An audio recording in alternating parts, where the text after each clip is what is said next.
오늘은 어버이 주일입니다. 우리 한국 교회는 부모님의 은혜와 사랑에 감사하고 효도를 다짐하기 위해서 어버이 주일을 제정해서 이제 5월 둘째 주일을 어버이 주일로 지키고 있습니다. 이런 면에서 어버이 주일은 부활 주일이나 성탄 주일만큼 의미가 큰 주일인 것을 우리가 잊지 말아야 됩니다. 왜 그렇겠어요? 오늘 봉독한 출애굽기 20장에는 이제 10계명이 기록되어 있는데 하나님께서 출애굽한 이스라엘 백성들에게 너희들은 앞으로 이렇게 살아라 라고 10가지 계명을 주셨습니다. 그 중에 5번째 계명이 부모 공경에 대한 계명이었어요. 내 부모를 공경하라. 그리하면 내 하나님 여호와가 내게 준 땅에서 내 생명이 길리라 그랬습니다. 그러니까 다른 계명에는 약속이 붙어 있지 않는데 부모님 공경하라는 계명에는 약속이 붙어 있어요. 내 부모를 공경하면 내 하나님 여호와가 내게 준 땅에서 너의 생명이 길 것이다. 내가 이 땅에서 잘되고 장수하게 될 것이다. 그렇게 약속을 붙여 놓으셨어요. 그래서 바울이 이 5번째 계명은 특별히 약속 있는 첫 계명이다. 이렇게 말을 했던 것입니다. 쉽게 말하면 그만큼 중요한 계명이라는 거예요. 부모를 공경하면 네 하나님 여호와가 너에게 준 땅에서 너의 생명이 길 것이다 그랬죠. 이 하나님의 약속을요 우리가 쉽게 허투루 들어서는 안 됩니다. 부모님을 공경할 때만이 하나님이 주신 그 가나안 땅에서 행복하게 자손 만대로 살아갈 수 있게 될 것이라고 하나님께서 출애굽한 이스라엘 백성들에게 약속한 거예요. 그만큼 부모 공경이 중요하다는 것입니다. 부모 공경이 젖과 꿀이 흐르는 가나안 땅에서 행복하게 오래 살기 위한 최소한의 조건이라는 거예요. 부모 공경하지 않으면 사람답게 살지 못할 것이고 또 오래 살지 못해요. 제가 부모 공경하지 않는 자들이 오래 사는 걸 보지 못했습니다. 그래서 사람답게 살지 못할 뿐 아니라 그 땅에서 오래 살지 못하고 그리고 그뿐 아니라 하나님 땅에서 하나님 주신 땅에서 쫓겨나게 될 것이라는 거예요. 여러분, 하나님께서 이 정도로 부모 공경을 강조하셨습니다. 그 이유가 있어요. 첫째는 부모 공경이 인간의 모든 윤리와 도덕의 기본이기 때문이에요. 자신을 낳아준 부모님을 공경하는 것이 사람됨의 최소한의 조건이라는 것입니다. 자신을 낳아준 부모님을 공경하지 않는 자는 사람이라고 할 수가 없는 거죠. 그래서 출애굽기 21장 17절에서는 자기 아버지나 어머니를 저주하는 자는 반드시 죽여라 그랬어요. 살 가치가 없는 존재라는 것입니다. 이렇게 아주 엄하게 명령하신 거예요. 부모 공경할 때만이 비로소 사람이 사람답게 살 수 있는 거지요. 그래서 모든 윤리와 도덕의 기본이 부모 공경입니다. 여러분. 둘째는 부모 공경이 인간관계의 기본이기 때문이에요. 부모님의 권위를 인정하고 부모님의 가르침에 순종할 때 이웃과의 관계도 원만하게 될 수 있는 것입니다. 부모님의 권위에 순종하는 자녀들이 학교에 가면 그 선생님의 권위에 복종하게 돼요. 또 훗날 사회에 나가서 윗사람의 권위를 인정하게 됩니다. 그래서 주위 사람들과 원만하게 살아갈 수 있게 되는 거예요. 부모 공경이 모든 인간관계의 기본이 되는 것입니다. 세 번째로 부모 공경이 행복한 가정의 기본이기 때문이에요. 부모를 공경하지 않는 자는 절대로 행복하고 참 건강한 가정을 이룰 수 없습니다. 부모를 공경하지 않으면 그런 자의 자녀들도 자기 부모 공경하겠어요? 여러분, 자녀들은 부모님을 다 그냥 무심결에 배우는 거예요. 자기가 자기 부모를 공경하지 않는데 자기 자녀들이 부모를 공경하겠느냐고요. 그럴 수 없습니다. 그래서 부모를 공경하는 자들만이 공경하는 자녀를 얻을 수가 있고, 그럴 때 행복하고 건강한 가정을 누리게 되는 겁니다. 그리고 그런 건강한 가정들이 많아질 때 그 사회가 평화로운 사회가 돼요. 이렇게 부모 공경은 가정의 행복과 사회의 평화의 기본이 되는 거예요. 부모 공경이 중요한 네 번째 이유가 있는데, 이것이 어떤 면에서는 가장 중요한 이유라고 할 수 있습니다. 그것은 부모 공경이야말로 신앙의 기본이 되기 때문이에요. 여러분, 부모 공경은 하나님 공경과 아주 긴밀하게 연결됩니다. 눈에 보이는 육신의 부모를 공경하면서 눈에 보이지 않는 하나님을 공경하는 법을 연습하고 훈련하는 거예요. 그러므로 부모님을 공경하지 않는 자가 하나님을 공경하기를 기대하는 것은 어불성설이죠. 효자가 신앙생활을 잘하는 것입니다. 부모 공경과 하나님 공경은 뗄래야 뗄 수가 없는 거예요. 신앙생활 한다면서 부모를 공경하지 않는 자가 있다면 그 신앙은 아주 근본부터 잘못된 거예요. 그거는 신앙이라고 할 수가 없는 것입니다. 그 신앙은 거짓이고 그거는 짝퉁이고 그건 모조품입니다.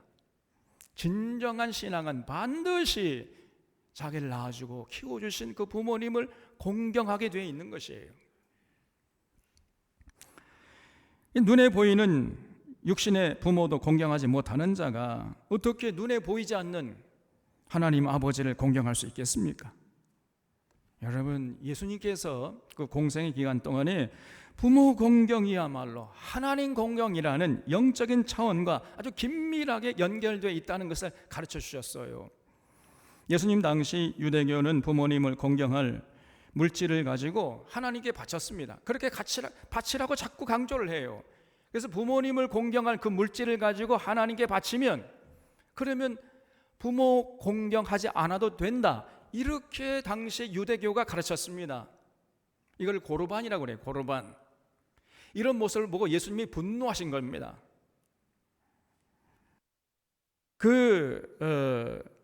유대교 지도자들을 보시면서 이 독사의 새끼들아, 예수님이요, 이렇게 분노를 발하셨어요. 너희가 장로의 유전으로 하나님의 뜻을 정면으로 거스르고 있구나, 이러면서 신랄하게 비판했습니다.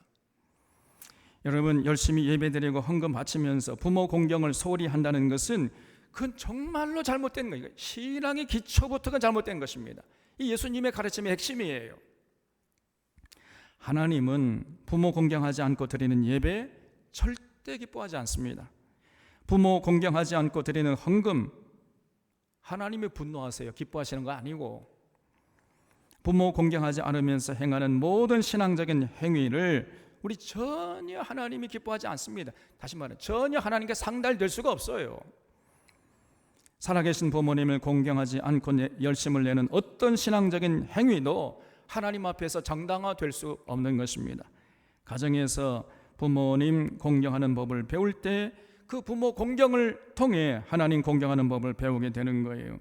그래서 부모 공경이 자연스럽게 하나님 공경으로 이어지고, 그럴 때 우리 하나님이 기뻐하십니다. 이처럼 부모 공경은요, 인간됨의 기본이 되는 것이고, 그리고 인간관계의 기본이 되고, 행복한 가정생활과 사회생활의 기본이 되고, 나아가 신앙생활의 기본이 돼요. 모든 범사의 기본이 부모 공경입니다. 그래서 부모 공경이 땅에서 잘 되고 장수하는 약속 있는 첫 계명이라 이렇게 말씀하신 거죠. 이런 차원에서 우리 사론의 교우들은 반드시 부모 공경에 성공하는 자들이 되시기를 바랍니다. 이런 면에서 어버이 주일은 참 부활주일이나 또 성탄주일만큼 중요한 절기인 것이지요. 자, 그러면 부모 공경을 우리가 언제 해야 되겠습니까? 여러분, 부모님 살아계실 때 해야 돼요. 어떤 분들은 부모님이 살아 생전에는 그렇게 속을 썩여드리다가 돌아가신 다음에 무덤을 수레하게 만들고 제사상을 그냥 상다리가 부러지도록 차려놓고 그러면서 꺼이꺼이 울어요. 저는 그런 사람 볼 때마다 그냥 화가 머리 끝까지 치밀어 오릅니다. 세상에서 제일 꼴불견이 뭡니까? 부모님 살아계실 때는 그 부모님 속을 푹푹 썩여드리다가 장례식장에서 관을 붙들고 그냥 우는 거예요. 그냥 아이고 어머니 아버지 잘못했어요. 그리고 그냥 울부짖어요. 물론 그 마음을 이해 못하는 말은 아니지만은 부모님 살아 생전에 좀 그렇게 하지 말이에요. 돌아가신 다음에 울고불고 해봤자 그게 무슨 소용이 있느냔 말이에요. 그게. 그래서 반드시 부모님이 살아계실 때 그 기회를 놓치지 말고 부모 공경에 최선을 다해야 됩니다, 여러분. 돌아가신 다음에는요 아무런 소용이 없어요. 할래 할 수 없습니다. 우리는 청개구리가 되면 안 돼요. 여러분, 오늘이 바로 부모 공경의 날임을 잊지 마시길 바랍니다. Now and here. 지금 여기에서 부모 공경에 최선을 다해야 돼요. 내일이면 늦습니다, 여러분. 부모에게 효도하는 것을 내일로 절대 미루지 마십시오. 우리 찬원의 교우들은 부모님이 살아 생전에 효도하고 부모 공경에 최선을 다해 주시기를 바랍니다. 그게 진짜 믿음의 사람이에요. 그런 사람이. 자, 그렇다면 여러분, 부모 공경이 뭡니까? 우리가 어떻게 해야 부모님을 공경하는 거예요? 부모 공경의 핵심은 부모님을 존경하고 우러러보는 것이에요. 많은 사람들이 부모님에게 용돈 드리고 고기 사드리는 것을 부모 공경이라고 생각해요. 아닙니다. 그 정도가 부모 공경이 아니에요. 그는 부모 공경의 시작이지 그것이 종착점이 아닙니다, 여러분. 부모 공경은 부모님을 존경하고 우러러보는 거예요. 부모님을 우러러보는 것이 공경이요, 부모님의 뜻을 존중하는 것이 공경인 것입니다. 부모님을 하나님과 동격으로 이렇게 높이 보면서 우러르고 존경하는 것, 이게 부모 공경의 핵심이에요. 구체적으로 말씀드리면, 첫째로 우리들이 주위 사람들에게 인정받고 칭찬받는 삶을 살아가는 것이, 그것이 진짜 부모 공경입니다, 여러분. 우리들이 용돈 드리고 고기 사다 드릴 때도 부모님은 기뻐하시지만은 무엇보다도 당신 자식이 주위 사람들에게 인정받고 칭찬받을 때 우리 부모님들이 최고로 기뻐하시잖아요. 만약 여러분들이 사회에서 손가락질을 받고 지탄의 대상이 된다면은 부모님들의 억장이 무너지지 않겠습니까? 그러면 그런 불효가 없는 거예요. 그러므로 부모 공경의 지름길은 세상에 나아가서 정직하게, 성실하게, 행복하게, 아름답게, 가치 있게 살아가는 거예요. 우리가 이를 악물고라도 부모님을 생각해서 정말 아름답게 향기롭게 살아가야 됩니다. 이게 진짜 부모 공경이에요. 이웃을 유익하게 하고 세상을 풍요롭게 해서 이웃에게 인정받고 칭찬받아서 부모님의 기쁨이요 자랑이 되는 것, 여러분, 이것이 부모 공경이에요.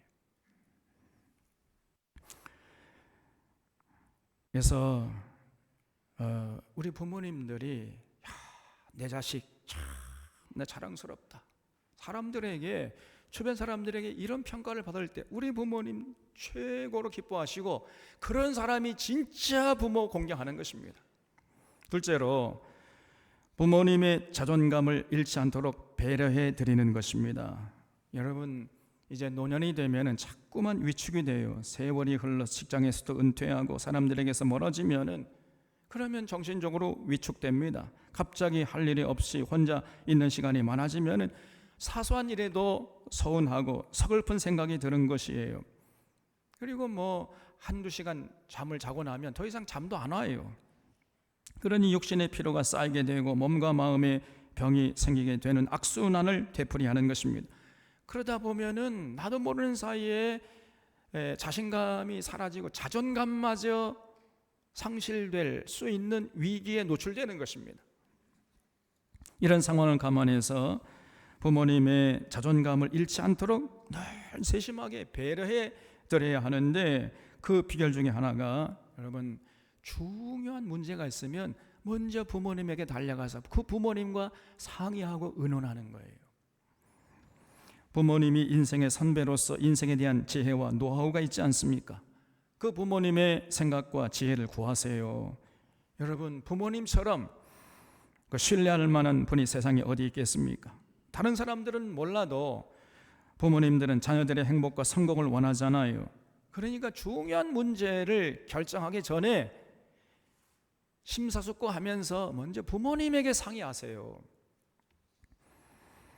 그러면 인생의 도움을 받아서 좋고, 그리고 부모님은 자존감을 잃지 않아서 좋고, 일거양득인 것이죠. 셋째로, 부모님이 육체적으로 건강하시도록 여러분 세심하게 보살펴 드리는 것입니다. 현대 문명의 발달로 인간의 수명이 점점 늘어나고 있어요. 우리는 이미 이제 100세 시대를 살고 있습니다. 그래서 정말 이제 노후 대비가 중요한 시대가 된 거예요. 과거에는 직장을 은퇴하면 몇 년 살지 못하고 돌아가셨는데, 그러나 지금은 그렇지 않아요. 우리가 정년이 되어도 은퇴해서 30년, 40년 이상을 더 살아야 됩니다, 여러분. 그러면 이 노후 대비가 얼마나 중요한지 몰라요. 이게 보통 문제가 아닙니다. 여러분, 그래서 이제 어르신들도 당사자들도 잘 해야 되는 것이고, 자녀들은 부모님들이 노후 준비를 잘 할 수 있도록 세심하게 도와드려야 돼요. 그 중에서 육체의 건강이 중요하잖아요. 그래서 육체의 건강을 잃지 않도록 세심하게 신경을 써드려야 됩니다. 노년의 건강을 잃으면 삶의 질이 아주 푹 떨어지는 거예요. 그래서 건강에 신경을 많이 써야 됩니다. 그렇기 위해서는 무엇보다도 언제나 하루하루 매 시간마다 순간마다 감사하면서 살 수 있도록 늘 즐겁게 참 보람되게 가치 있는 일에 헌신하도록 스스로 노력해야 되는 것이고, 자녀들은 그렇게 하시도록 도와드리고 배려를 해드려야 돼요. 그리고 부모님들은 자꾸 움직이셔야 됩니다. 가만히 계시면 안 돼요. 그야말로 나이는 숫자에 불과합니다. 주위를 돌아보면은 여러분 80세, 90세에 새로운 도전을 시작하는 사람들이 얼마든지 있어요. 그래서 절대로 손 놓고 세월이 가기만을 이렇게 기다리고 있으면 안 돼요. 성경을 여러분, 성경을 읽으십시오. 성경을 읽고 쓰고 성경 통독에 도전하세요. 그리고 성경을 암송하는 것입니다. 그래서 제가 연대기 손으로 마음과 생각 속에 새기는 하나님의 말씀이란 소책자를 우리가 인쇄해서 발행했잖아요. 그거 가지고 여러분 날마다 읽고 묵상하고 또 암송하고 그렇게 하십시오. 그러면은 성경 전체의 스토리가 머릿속에 원히 깨달아지게 될 것입니다. 제가 이 성경 전체의 흐름을 알 수 있는 그런 성경 구절만 잘 이렇게 뽑아서 모아놨거든요. 그래서 여러분 그거 가지고 그 성경 소책자 그것이 다 너덜너덜해질 정도로 그렇게 읽고 묵상하십시오. 그리고 암송하세요. 그러면요 늘 은혜 받아서 좋고, 그리고 치매 걱정도 덜 수가 있어요. 노년이 되면요 또 치매가 치명적이잖아요. 그래서 여러분 늘 이렇게 성경을 읽고 또 쓰고 묵상하고 암송하고 이런 일을 게을러서는 안 되고, 그렇게 하실 수 있도록 자꾸 부모님을 옆에서 이렇게 도와드려야 됩니다. 여러분 나이가 들면 요즘에 우리 주변에 치매를 앓는 분들이 많아요. 치매를 예방하려면 음식을 정갈하게 담백하게 드셔야 됩니다. 기름진 거 드시면 안 돼요 이제. 그리고 자꾸 읽고 쓰고 생각하고 말하고 자꾸만 깔깔깔깔 웃고 그렇게 하십시오. 그렇게 배려를 해드려야 됩니다. 그리고 여러분 건강을 위해서 소식을 하셔야 돼요. 이제는 조금씩 음식을 적게 드셔야 됩니다. 노년이 들수록 여러분 이 소화 효소가 적게 나오기 때문에 식사량을 조금씩 줄여가야 돼요. 이렇게 부모님의 건강에 우리 자녀들이 여러모로 신경을 많이 써서 배려를 해드려야 됩니다. 그리고 마지막으로 천국에 대한 확고한 신앙을 가질 수 있도록 도와드려야 돼요. 이것이 진실로 부모 공경의 비결입니다. 노년이 들수록 죽음이 현실적으로 다가옵니다. 많은 사람들이 죽음이 두려워서 죽음을 애써 외면을 해요. 그러나 여러분, 예수 그리스도 안에 있는 자들에게는 죽음이 더 이상 두려움의 대상이 아닙니다. 바울은 말씀하기를 만일 땅에 있는 우리의 장막집이 무너지면 하나님께서 지으신 집 곧 손으로 지은 것이 아니요 하늘에 있는 영원한 집이 우리에게 있는 줄 아느니라 그랬어요. 예수 그리스도 안에 있는 자들에게는 육체의 죽음이 그것으로 끝나는 것이 아니라 오히려 새로운 삶의 시작이라는 것입니다. 우리 주님이 재림지로 오실 때, 마지막 나팔이 울려 퍼질 때 우리들은 이제 하늘의 몸을 입고 보라게 될 것입니다. 그래서 세세무궁토록 왕노릇하는 그런 삶을 살게 될 거예요. 그러므로 우리 믿는 자들에게는 죽음이 결코 사망이 아닙니다. 바울이 외치기를 사망은 너의 승리가 어디 있느냐, 사망은 너의 쏘는 것이 어디 있느냐 이렇게 외쳤잖아요. 이처럼 예수 그리스도 안에 있는 자들은 여러분 부활의 소망, 천국의 소망이 주어지는 것입니다. 이 소망이 우리를 평안하게 하고 당당하게 세상을 살아가게 만들어줘요. 그렇기 때문에 바로 이 예수 그리스도를 우리 부모님에게 전해드리는 것이야말로 부모님에게 효도하는 것이고 부모 공경하는 것이고 우리 부모님들에게 영원한 생명, 영생을 선물하는 것입니다. 이것이 참된 부모 공경이에요. 그래서 아직까지 예수님을 모르는 부모님이 계시다면 만사를 제쳐놓고 예수 그리스도를 전하는 우리 사론의 교우들 되시기를 바랍니다. 이렇게 우리 사론의 교우들은 부모 공경을 구체적으로 실천할 수 있기를 바랍니다. 여러분, 우리 부모님의 황혼기가 아름답게 물들어가도록 부모님의 생애가 한 점 후회가 없도록 여러 모양으로 여러분들이 우리 자녀들이 보살펴 드려야 돼요. 그래서 신선한 아침의 햇살도 아름답지만은 석양의 노을이 하늘을 수놓을 때 얼마나 아름답습니까? 수많은 사람들이 그 석양의 노을을 보면서 감동하잖아요. 황혼의 아름다움은 청춘의 아름다움과는 차원이 다른 절정의 아름다움을 선사하는 거예요. 아무쪼록 우리 산원의 교우들은 나이가 들어갈수록 이렇게 아름다움으로 물들어 가시기를 바라고 또 그런 삶이 될 수 있도록 부모님을 진실로 공경하는 자들이 될 수 있기를 바랍니다. 그래서 우리 산원의 가정은 하나님의 약속대로 땅에서 잘 되고 자손 만대로 복을 누리는 복된 가정을 이루어 가시기를 바랍니다. 기도하겠습니다.